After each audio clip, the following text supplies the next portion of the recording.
Porque ele chega para você dizendo assim: eu já sei tudo, eu só quero diploma. Só que ele não tem nem competência para transitar com seus pares, ele não tem conhecimento do negócio e, pior ainda, ele não tem as soft skills que são necessárias para que você realmente consiga levar a informação adequada. Então, nós temos os dois problemas, percebe?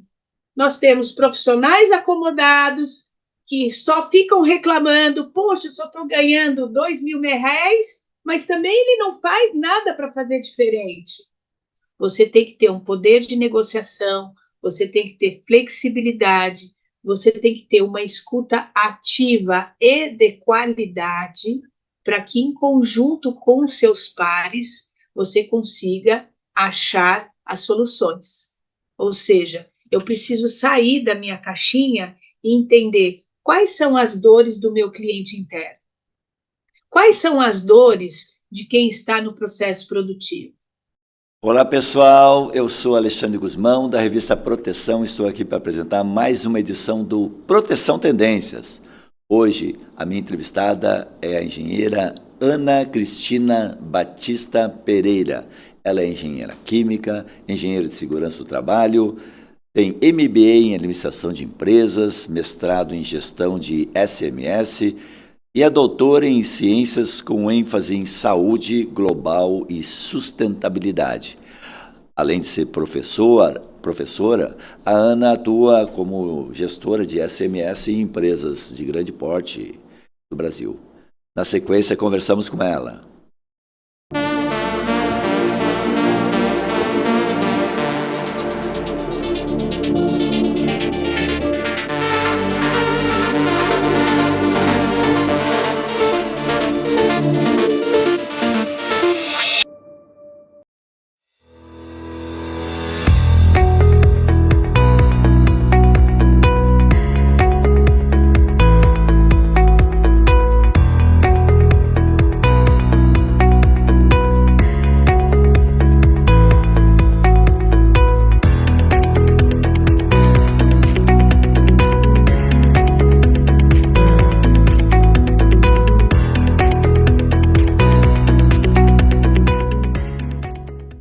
Todo trabalho precisa de segurança.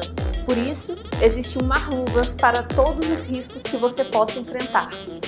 Seja eletricidade, queda de objetos, escorregamentos, umidade, corte, seja qual for o seu trabalho, Marluvas tem a proteção perfeita para você.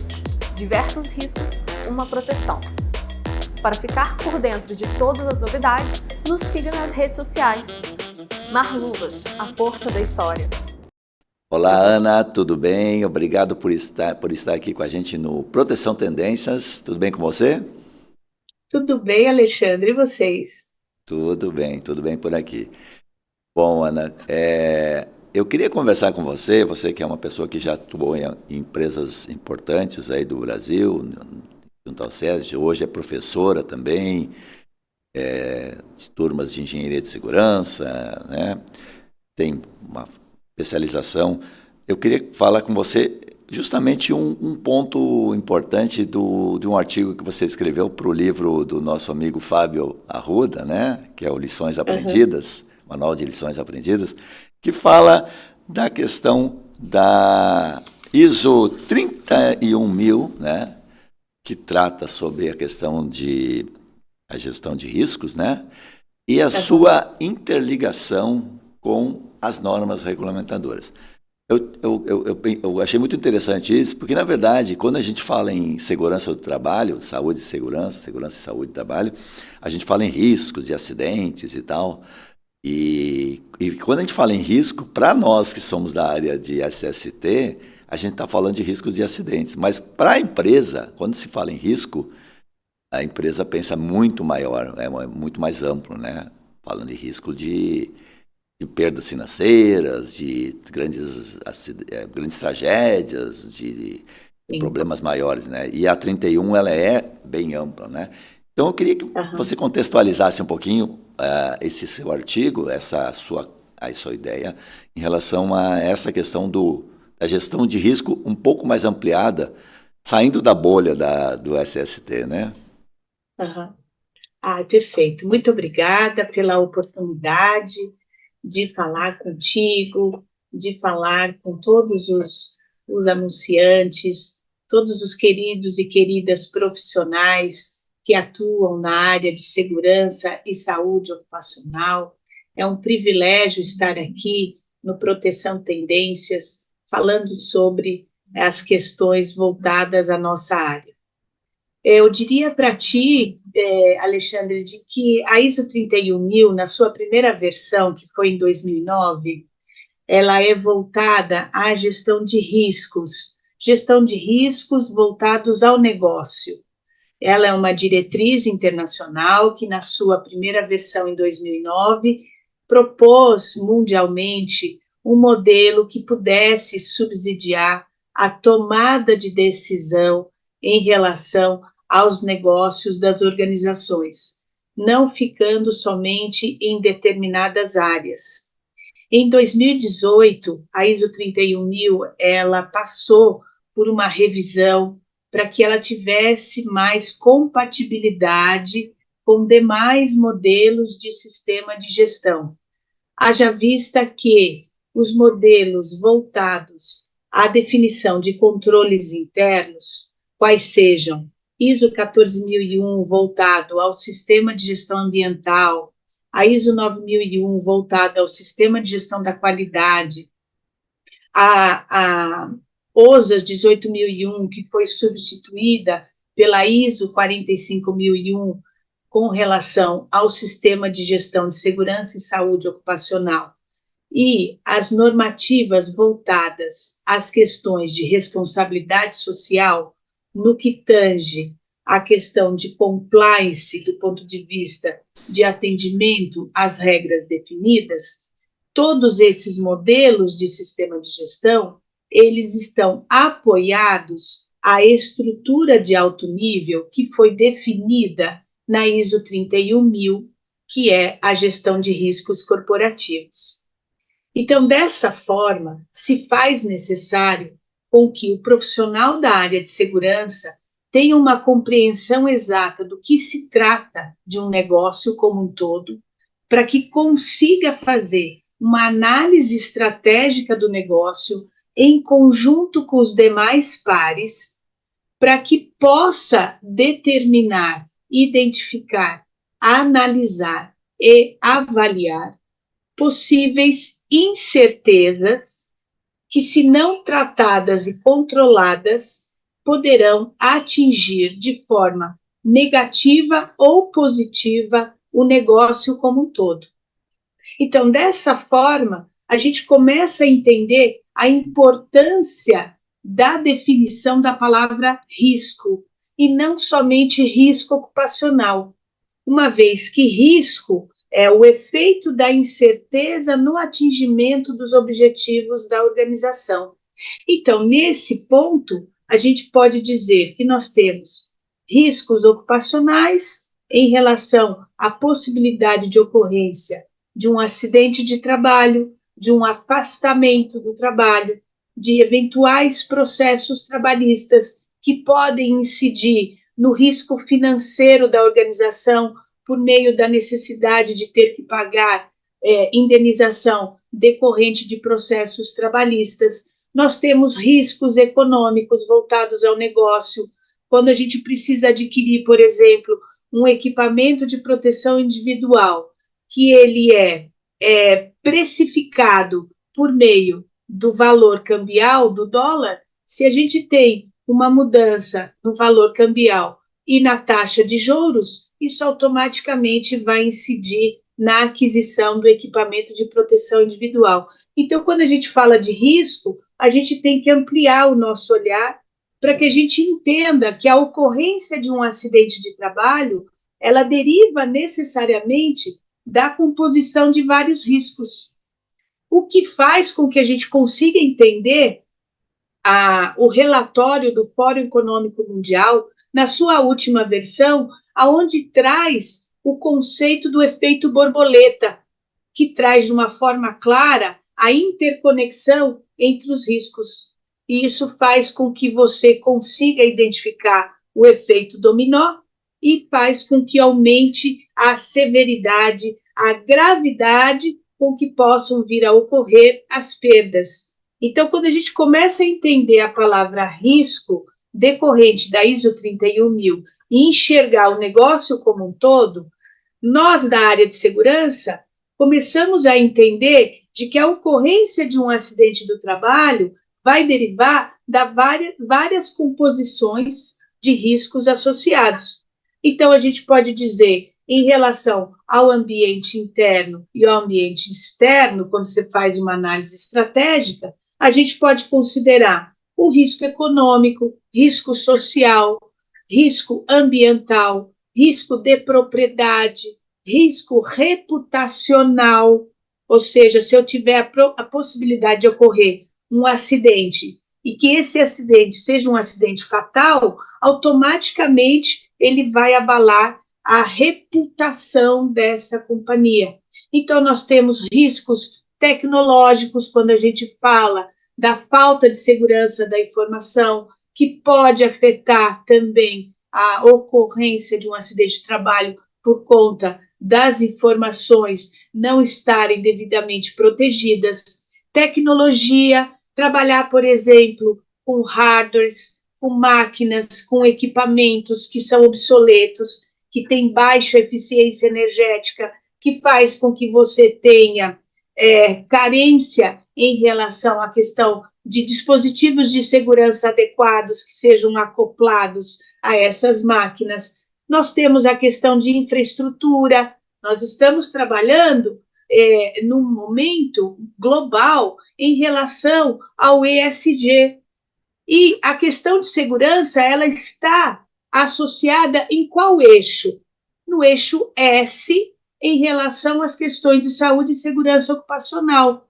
Ora, nós temos uma PR 2030 da ABNT que faz com que nós, profissionais da segurança, consigamos entender como que a gente deve associar os 17 Objetivos do Desenvolvimento Sustentável, o Pacto Global, que tem os 10 princípios do Pacto Global, com as questões do eixo social. Então, tudo isso está apoiado a quê? A uma governança corporativa que compreende que a sua tomada de decisão ela tem que ser precedida de uma gestão de riscos corporativos em todas as suas áreas. E, em relação a isso, a área do SESMIT também tem que trabalhar dentro desse novo modelo globalizado, aonde se faz inserido dentro do eixo S do ESG, consegue de forma sistematizada, metodologicamente adequada, enxergar quais são as possibilidades de riscos do negócio que podem afetar a ocorrência de acidentes do trabalho. Posso te fazer só uma provocação dentro dessa linha, que eu acho que é muito claro. Adequado, não querendo te interromper, se quiser retomar, mas assim, me parece que você falando em riscos, diferentes riscos, e eu comecei a viajar aqui numa teoria, né? Vou te propor essa teoria. A empresa, os profissionais de segurança e saúde veem os riscos ocupacionais, né? Sim. E a empresa, me parece que ela vê o risco tributário ou trabalhista. Sim. E essa diferença, eu acho que tem um abismo aí entre o que pensa o profissional de segurança e o que pensa a empresa. A empresa, claro que ela tem uma preocupação social, você falou do ESG e tal, mas no fundo, as empresas hoje estão preocupadas, estou falando da grande maioria, as pequenas e médias empresas, sobrevivência e ter resultados para continuar, para sobreviver. Claro que tem empresas que fazem trabalhos maravilhosos no social, né, na gestão ocupacional e tal, mas a grande maioria das empresas ela tem um problema que é uma conta que chega todo mês, que são tributos e tal. E que quando a gente tem uma situação de exposição coisas só no Brasil, que nós temos aí salubridade sendo comprada, né? Sendo paga e gerando uma aposentadoria, gerando um imposto, uma taxa, a empresa cada vez olha mais para a preservação do seu trabalhador como um problema financeiro e não um problema de preservação de saúde. Eu não sei se eu estou viajando muito aqui, mas você começou a falar de diferentes riscos, e eu lembrei que a gente tem essa questão, as empresas consideram, até porque a gente vê muito mais a preocupação das empresas de se defenderem perante a justiça, e o e-social está sendo um desnudador disso, né? As empresas acabam se expondo mais. Então, a gente está começando a ver as empresas se movimentar a partir do e-social, e não a partir da preservação do seu trabalhador. Ou seja, eu não quero que me cobrem depois que eu não fiz as coisas corretas. Estou viajando muito ou pode ser nessa linha que a gente... Não, está perfeito, é exatamente isso. A gente tem que pensar de que o SESMIT, ele existe dentro das organizações por uma obrigatoriedade legal, porque as empresas elas não conseguem enxergar esse profissional como um valor agregado dentro da organização. Não consegue, porque o discurso ele não bate. Infelizmente, ele não bate. Então, o que a gente percebe? A gente percebe de que o profissional da área do SESMIT, ele precisa se esforçar mais ainda para argumentar o seu valor dentro da organização. Porque a gente é enxergado ainda como um ônus. As empresas nos enxergam como um ônus, as empresas nos enxergam como goela abaixo. Nossa, eu preciso ter o SESMIT, porque senão eu não vou conseguir funcionar. Ou seja, o Ministério do Trabalho ele vai agir, o auditor fiscal do trabalho vai estar todo dia dentro da minha empresa. Então, a gente ainda luta contra esse pensamento retrógrado de que é um mal necessário. Mas não é um mal necessário. Em relação ao negócio, é um bem necessário. Porque quem tem o conhecimento para poder fazer a identificação, análise e avaliação dos riscos que permeiam todas as atividades da sua empresa, somos nós. Quem tem essa expertise é o profissional da área de segurança. Só que aqui nós temos um grande paradigma. Eu faço das suas palavras as minhas, ou seja, quanto de fator acidentário previdenciário a empresa vai pagar? Ou seja, a moeda de troca continua sendo o valor. O quanto isso está incidindo na folha de pagamento? O que eu preciso fazer para abaixar essa alíquota na minha folha de pagamento?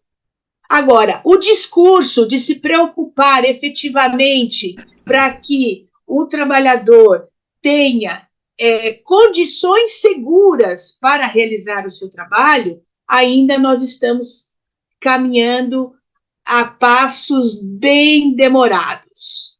Por exemplo, Alexandre, a gente vê, por exemplo, no agronegócio, o agronegócio está bombando.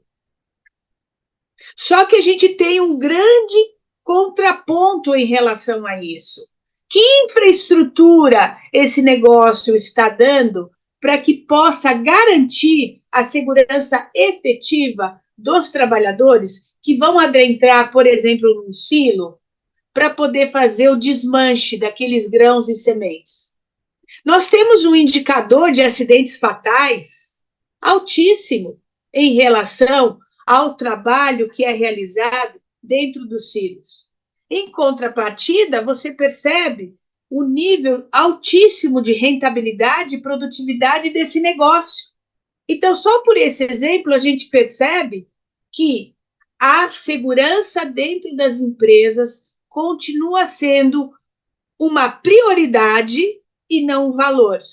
Porque enquanto ela for enxergada como prioridade, ela jamais vai estar, em primeiro lugar, até porque a gente não quer que ela esteja em primeiro lugar, a gente quer que ela esteja no mesmo patamar das demais variáveis do negócio, aonde a gente consiga discutir para que a gente consiga ter soluções integradas.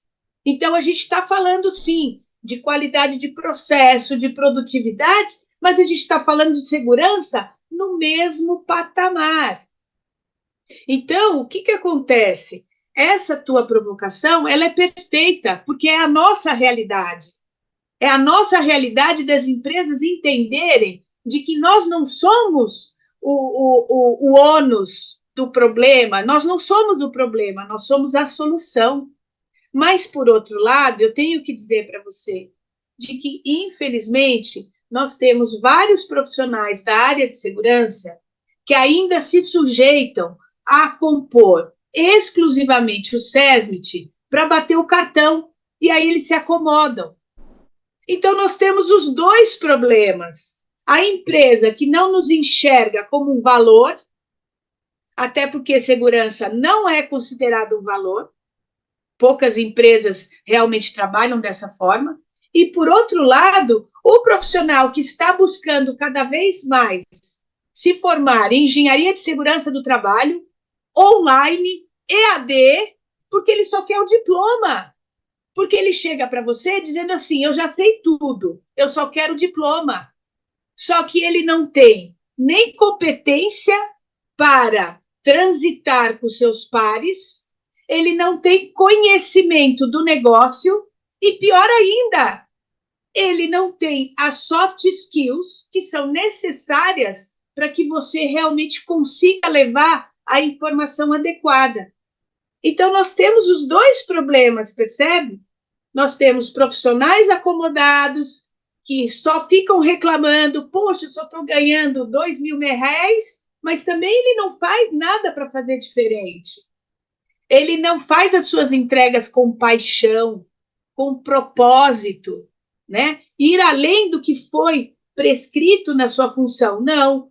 Se ele foi contratado das 8 às 5, deu 5 horas. Se a diretoria dele diz assim, olha, eu preciso que você fique porque a gente vai ter uma reunião importante. Ah, não, são 5 horas, eu vou embora.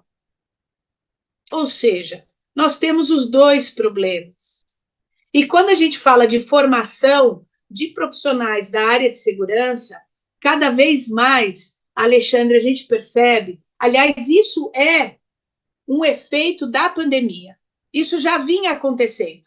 Profissionais que buscavam o curso de engenharia de segurança do trabalho ou técnico de segurança do trabalho para inglês ver, porque eles só queriam o diploma.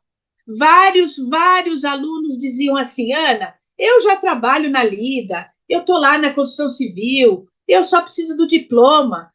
E a pessoa ia, não estava aberta ao novo, para entender, por exemplo, o que você é, sai da sua bolha, né? Como você bem disse, do SESMIT, enxerga o negócio, né? Então, a gente tem esse ônus, e isso foi agravado com as aulas no formato online EAD. Olha, não sei você, Alexandre, mas eu tive vários alunos que conseguiram, no mesmo momento que eles estavam na aula, eles estavam fazendo outros cursos. Então, gestão de projetos, então eles saíram com vários diplomas ao mesmo tempo. Agora, quando você coloca esse profissional para passar numa dinâmica, para vender a segurança como devido, ele não consegue. Sabe o que ele vai falar? Lamentavelmente, ainda tem alguns que ainda falam do PPRA. Porque, quiçá, ele entendeu que o PPRA ele foi substituído pelo GRO, antes do PGR, e a gente tem o GRO. Por isso que eu escrevi o artigo para a revista Proteção em agosto de 2022, porque eu percebi claramente de que, gente, por que vocês continuam falando só de risco? E cadê o perigo? Cadê o fator de risco? Então, quando a gente olha isso, a gente percebe, a empresa sim tem problemas de enxergar a gente como devido, mas o profissional também, vou te dizer, que não está sabendo se vender como devido. E Ana? não sabe se vender justamente porque não tem conhecimento, Perfeito. porque acha que é só aquilo ali que ele tem que fazer. Tem gente que fala assim: esse pessoal da área de segurança está aqui só para registrar ascendente e fazer permissão de trabalho. E aí ele deixa a PT dentro da gaveta já meio pronta, porque aí agiliza na hora de liberar. Ou seja, nós temos os dois problemas. Uhum. Eu acho que está na hora de realmente ter um debate que faça com que os profissionais da área de segurança entendam de que eles precisam se abrir para o negócio, precisa mudar a sua forma de se posicionar, porque não adianta eu continuar dizendo ir na área, fazer uma inspeção e as pessoas acharem, pior ainda, as pessoas acharem que eu sou fiscal. Eu estou ali fiscalizando? Como assim? Primeiro que eu não sou auditora fiscal do trabalho. Segundo, eu estou ali com conhecimento para auxiliar com que a gente consiga diminuir ou até mesmo eliminar a possibilidade de ocorrências indesejadas. Mas isso a gente tem que fazer junto. E a gente tem que ter, ou seja, a gente tem que ter um caminhar que as soluções sejam integradas. É isso que eu consigo enxergar. Então, a tua provocação, ela é perfeita porque ela é real. Ainda percebo pessoas que querem falar sobre a segurança falando que é tudo perfeito, mas não é. É esse tipo de debate, esse tipo de reflexão que a gente está tendo aqui, que é o que vai agradar. Porque é isso, esse é o caminho que a gente tem que ter.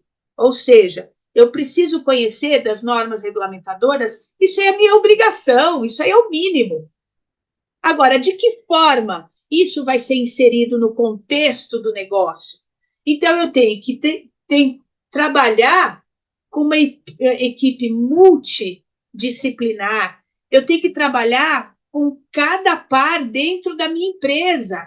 Eu tenho que ter um time, não um grupo de pessoas, um time de pessoas onde eu tenho um representante da área de suprimentos, um representante da área de logística, um representante da área de produção, um representante da área de RH, e juntos nós vamos fazer análise estratégica do negócio, aonde vai aparecer forças, fraquezas, ameaças e oportunidades de cada área. E aí, em cima disso, eu vou conseguir desenhar o plano corporativo na área de segurança. Mas você percebe? Isso tudo tem que ser em conjunto. Eu não posso ficar nessa bolha. De Perfeito. forma alguma. Eu não posso me acomodar. Ana, deixa eu te provocar de novo aqui, porque você está me despertando emoções. Não, você está reflexões, eu brincando aqui. Eu acho que a gente pode dividir o cenário de segurança. Vou criar 3 cenários, tá? 3 tipos de empresa e 3 tipos de profissionais. Tem a empresa boa de segurança, que está em alto nível e tal, que é uma pequena minoria das empresas. Tem a empresa que tem uma visão, nós queremos fazer e tal, mas ela não faz como a boa. E tem a empresa que não quer fazer. A empresa que nem despertou pro tema, assim, não. E tem também, na outro lado do balcão, tem os profissionais, que tem o profissional que você acabou de citar, aquele que só quer o diploma para ganhar um salário lá, de repente trabalhar em 3 ou 4 empresas, bem que agora com o governo tendo mais controle informatizado das coisas, esse CPF aí vai bater. Tinha cara que trabalhava em 10, 20 empresas e ganhava R$600 em cada uma e ganhava um belo salário, porque ele não fazia nada por R$600, né? Então, você falou 2.000, também, o valor também não interessa. Então tem esse profissional também, que é vamos chamar de medíocre. Medíocre não, é medíocre sempre na média, né? Mas assim, tem o profissional top, que é o top de linha, o cara que está em grandes corporações, e tem um médio, tá? Que não é o medíocre, é um médio. Esse médio que é o cara que quer fazer, que quer trabalhar. Às vezes ele vai cair naquela empresa ruim lá, que não quer fazer, então ele já vai ter uma decepção. sugestão que eu dou é, se ele cair nessa empresa, se ele conseguir identificar que ele saia dessa empresa e tente encontrar uma empresa que queira fazer. Porque se ele quiser fazer, ele não vai conseguir. Mas o que me preocupa, e eu acho que é, digamos, a grande maioria dos profissionais está nesse médio, né? Ele é bem intencionado, ele se preparou, talvez não tanto como deveria, mas ele quer se preparar. Sim. Ele não está ali por um diploma, tá? Que esse que só está pelo diploma, para mim não me interessa. Esse cara é um profissional que se eu pudesse, eu fazia ele abandonar e trabalhar com... Vai ser youtuber, vai ser Uber, vai trabalhar em outra coisa, vai ganhar um belo dinheiro, mas em outra profissão. Mas não venha atrapalhar o nosso negócio, que é trabalhar em prol das pessoas, né? E é uma profissão tão digna, as várias profissões do SESB, né? Mas o cara que está lá bem encaminhado na grande empresa, esse está bem encaminhado, não precisamos dar muitas dicas para ele. Mas o que me preocupa no Brasil hoje é esse profissional médio que tem a vontade de ser um bom profissional, que tem a vontade de trabalhar numa empresa que vai valorizar ele, mas que muitas vezes ele está naquela empresa que não vai dar certo, que não vai fazer, que ele vai só ficar ali, trabalhar um pouquinho, vai ter que sair. Mas vamos lá, ele caiu na empresa média, ele é médio e caiu na empresa média, que eu acho que é a grande maioria. Sim. Como é que esse cara, primeiro, como é que esse cara precisa se preparar, né, para ser o profissional que ele tem que ser, e como é que ele ajuda a empresa a mudar a forma de pensar a segurança? Porque a empresa está bem intencionada, ela tem um diretor sensível e tal, mas ele não enxerga o que a gente enxerga. E acho que a gente tem visões diferentes. Como é que ele consegue falar isso para a empresa? Como é que ele tem que se preparar e como é que ele consegue falar isso para a empresa, para que a empresa, obviamente, você falou aí em comitês e tal, fazer determinadas coisas, mas se a empresa não disser, ok, vamos fazer, não tem lá, engajar outros departamentos na segurança, porque assim, segurança é problema de vocês aí, resolvam aí. É isso aí. É assim que ela vai tratar. Porque ela entende dessa forma. Eu contratei esse cara para resolver o meu problema. Estou pagando. Não queria pagar, não, mas estou pagando. Mas vamos lá, eu quero que ele resolva. E esse cara não vai sozinho, não vai resolver, né? Eu diria para ti que assim, a minha carreira ela foi fundamentada em duas áreas: a área industrial e a área acadêmica universitária, porque eu sempre acreditei de que o que a gente aprende na lida nem sempre está no livro. Então eu tenho isso comigo como propósito de vida, né? Ou seja, as pessoas que me conhecem, elas sabem de que, nossa, eu posso contar com a Ana, porque em qualquer momento ela vai me ajudar, porque isso eu tenho comigo. E eu diria para você, quando eu trabalhei na Pirelli, depois eu fui para a Dupont, trabalhando com segurança de processo, e na Siemens, que eu fui ser gerente corporativa, cuidando de 5 unidades Fabris em nível Brasil, eu diria para você assim, de que o maior dos desafios não é o técnico. Eu diria que o maior desafio que nós temos é fazer alinhamentos com os nossos pares. Eu falo assim, Quando você falou técnico, assim, não é o técnico de segurança, vou deixar bem claro, né? Você está falando a tecnologia, né? A questão técnica. Isso mesmo. Senão alguém vai dizer, não, o problema não é o técnico de segurança, porque a gente tem o técnico muito.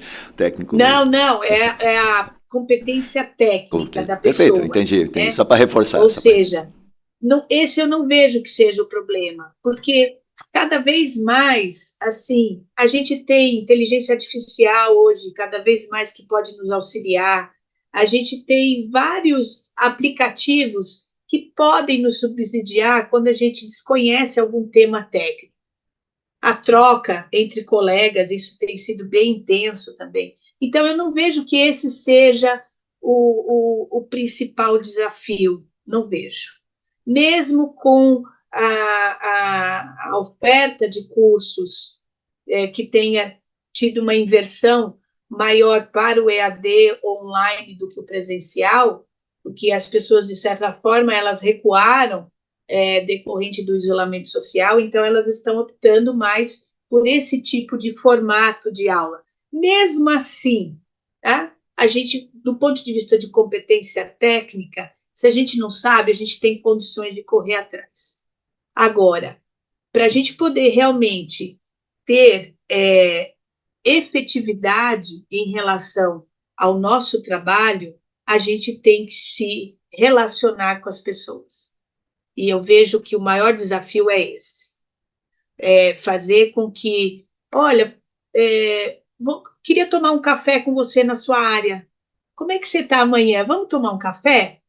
Ou seja, às vezes, uma linguagem mais informal, saindo do e-mail, né? Porque agora é tudo assim, né? Conversei contigo, falei contigo, tudo que eu falei eu vou mandar no e-mail. Ou seja, minha mãe falava assim que tinha o fio do bigode, né?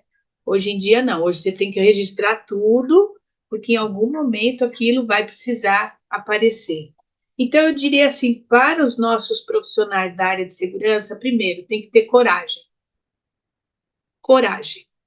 Segundo, tem que estar muito preparado do ponto de vista de comportamento, ou seja, das soft skills. Você tem que ter um poder de negociação, você tem que ter flexibilidade, você tem que ter uma escuta ativa e de qualidade, para que, em conjunto com os seus pares, você consiga achar as soluções. Ou seja, eu preciso sair da minha caixinha e entender quais são as dores do meu cliente interno. Quais são as dores de quem está no processo produtivo? Se eu preciso entregar, por exemplo, um dispositivo, uma peça, eu trabalho numa empresa de autopeças, por exemplo, e essa peça, ela tem que entrar na linha de montagem de uma montadora, eu preciso entender dessa operação para que eu possa garantir a segurança de todos os envolvidos. Mas a gente não faz isso sozinho. Então, eu volto a dizer, eu preciso ter coragem, eu preciso ter uma linguagem, um repertório adequado, com educação, com respeito, com empatia, entendendo qual é o problema do meu cliente interno, para que, em conjunto, eu consiga determinar um plano corporativo. Então, isso é primordial para mim. E segundo, eu preciso ter coragem para montar uma apresentação de, no máximo, 10 minutos para alta direção, mostrando o impacto da falta de processos seguros, o que pode impactar no negócio como um todo. Então, são duas coragens que eu preciso ter. E aí, por terceiro, aí que entra a nossa parte técnica, percebe? Ou seja, eu tenho que fazer uma apreciação de riscos em máquina. Ah, legal. Ah, mas essa máquina eu não tenho muito conhecimento. Então, se eu já fiz essas duas, eu já consigo interagir com o meu cliente interno para que, em conjunto, a gente consiga fazer a apreciação de riscos. E quarto, né? Eu não sou engenheira de segurança, que eu sou apaixonada pela minha área, eu sou completamente apaixonada no meu propósito de salvar vidas e salvar negócios. Ou seja, eu trabalho voltado a reduzir perdas humanas, materiais e ambientais. Eu não trabalho somente na questão humana, eu trabalho em relação às 3 perdas, porque esse é meu propósito de vida. E se conectar com empresas que têm o mesmo propósito, que permita com que você consiga trabalhar dentro dessas 4 premissas. Porque aí sim, eu tenho absoluta certeza, Lê, que a gente vai conseguir dar resultado. Com certeza, é verdade. Você está falando de coisas que para o gestor, né, para o CEO, o diretor e tal, tem Isso. sentido. Ele precisa ter isso. Quando você fala nessa apresentação de 10 minutos aí, eu acho que é uma coisa muito importante. Eu tenho sempre batido e repetido que aos profissionais de segurança faltam 2 coisas básicas. Uma delas é saber somar, ou saber calcular, fazer cálculos, e outra é fazer marketing. Né? Então, nessa apresentação, eu imagino que você tenha colocado aí que, para fazer essa apresentação, ele tem que se preparar com números importantes, Sim. perdas e Exato. tal, porque o empresário ele vai entender. Se você falar, olha, nós, no ano passado perdemos tantos reais aqui, milhões, ou 1.000, ou 3 reais, ou 10 mil, Isso. ele entende isso, porque ele sabe quando sai do bolso da empresa, ele sabe, sai do bolso dele. E eu tenho que saber falar isso corretamente, ou seja, eu tenho que saber explicar isso, sem brigar com o cara, obviamente, sai porcaria dessa empresa, eu tenho que saber fazer, ou seja, eu tenho que ter esse marketing. Você falou também da questão do relacionamento, que eu acho que é muito importante, né, que é fundamental. Então, assim, nesse aspecto, eu percebo que as escolas não falam muito disso, né? A gente Verdade. fala muito em NR, a questão técnica, verdade. mas as escolas não preparam para esse desafio. E é uma estratégia que a maior parte do profissional vai ter que ter, porque ele vai chegar num lugar que não sabe o que ele faz, o que ele deveria fazer. E ele tem que explicar para a empresa o que ele pode fazer, né? Obviamente tem que estar preparado para fazer isso. Mas se ele não souber explicar para a empresa não vai entender. E vai deixar ele lá naquela sala, lá no fundo da fábrica, ou do escritório, lá num cantinho, Verdade. com o pior computador, com uma mesa meio estoporada, com a cadeira que está meio bamba, porque assim ele não traz valor para a empresa, né? A empresa não percebe esse valor.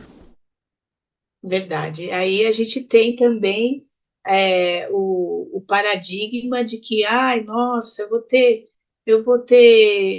que tratar com o pessoal de segurança, esse pessoal é chato, só fala de O chato da segurança. Só vem cobrar EPI, vem cobrar não sei o quê. Ou fala assim, aquela moça da segurança, deixa eu colocar meu EPI. E aí enxerga tá vindo. Olha lá, o técnico tá vindo. Olha lá, bom, pessoal, bota aí, bota o fone, bota o protetor auditivo. É isso aí. É fazer de conta. É fazer de conta. É terrível isso. É isso aí. A gente passa ri, mas infelizmente é verdade. Eu estou falando quando eu falei do marketing, eu falei do marketing pro empresário, mas também tem o marketing. Eu estou falando de comunicação, basicamente, né? A questão da comunicação. A comunicação pro trabalhador, né? Que é isso que você falou, pega lá o chefe do setor, senta para tomar um café. Não é chegar todo dia lá para reclamar que os seus funcionários não estão usando o equipamento de proteção. Aí o cara, mas que cara mais chato, eu tô cheio de coisa para fazer, ele só vem. Agora vamos sentar lá e vamos ver qual é a dor que ele tem. Por que o pessoal não está usando? Porque eles não gostam, o EPI deles é desagradável, é ruim. Tá, então vamos mudar esse negócio. São coisas. É isso aí. E aí a gente fica como cagueta, né? Ou seja, lá vem o cagueta. Ai, meu Deus. Pessoal, coloca aí, lá vem o cagueta. Ou seja, né? Ir lá, escutar, ver, olha, qual é a sua dificuldade, né? Qual é a sua dor? Porque uma delas é essa mesmo, que a empresa, lá na área de suprimentos, olha que legal, que exemplo legal. Ale, estou te chamando de Ale carinhosamente. Claro, mas fica à vontade. Lá na área de suprimentos, o fornecedor de EPI chegou lá na área, no comprador, e disse assim para ele, olha, eu tenho um lote de luvas, vou te fazer 50% de desconto. Aí a pessoa que está lá na área de compras fala assim, nossa, que legal, 50%, pá, legal, comprou, mas não falou com quem define a especificação da luva. Aí chegou aquela luva. Sabe aquela luva de malha que até segurança patrimonial usa? Então, aí todo mundo começa a usar aquela luva. Aí começa a ter acidente, lesão por corte. Aí você vai olhar e fala assim, mas meu Deus, quem que comprou essa luva? Que essa luva não é anticorte, essa luva não serve para nada.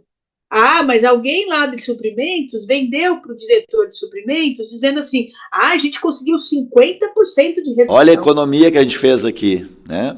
Olha a economia. Ele está fazendo o marketing dele lá, pegou a planilha de Excel lá e botou, olha, nós estávamos gastando 100, agora estamos gastando 50. Ele fez o marketing dele. E o chefe adorou o trabalho dele, só que ele criou um problema para o pessoal da segurança. Isso. E criou um problema para o negócio. Olha que legal. Porque hoje, cada vez mais, se esse acidente vai para a mídia, aquela empresa fica marcada cada vez mais. E isso vai impactar onde? Vai impactar se essa empresa estiver buscando novos investimentos e a auditoria em relação ao ESG, que está por trás dos grandes investidores, vai observar de que você é uma empresa que tem uma ocorrência de acidentes que não permite com que você tenha o nosso investimento, porque eu não quero colocar o meu dinheiro em algo ruim. Então, tudo é negócio. Então, a nossa abordagem tem que ser diferente. Não dá mais, não dá mais. Aliás, eu acho que eu nunca trabalhei dessa forma, de dizer, olha, tem que fazer por causa da NR1, olha, tem que fazer por causa da NR12. O cara olha para você e fala assim, ele vai perguntar assim, vem cá, qual o valor da multa? Se a gente pensar que a multa ainda é calculada em cima da UFIR, meu Deus, qual o valor da multa se eu não colocar um dispositivo de segurança na minha linha de prensas? Ele vai calcular e tal, vai lá dar R$7.000 em cada prensa. Aí fala assim, isso aí não é nada. E deixa do jeito que está. Para piorar mais ainda, se o trabalhador ele trabalha exposto a um perigo que não tem nenhum tipo de controle e que a probabilidade é alta de acontecer uma lesão decorrente do contato com aquela máquina, o que vai acontecer? Se ele trabalha lá uns 20 anos, e se ele abrir um processo trabalhista, ele tem somente o quê? Os últimos 5 anos. E mesmo assim, a empresa vai calcular quanto que a gente pode ter, quantas pessoas já entraram com o processo trabalhista contra a empresa. Se eu tenho 1.000 empregados, não entraram nem 5%. Então toca o pau, deixa assim, toca o pau. É que nem a obrigatoriedade de pagar insalubridade e periculosidade.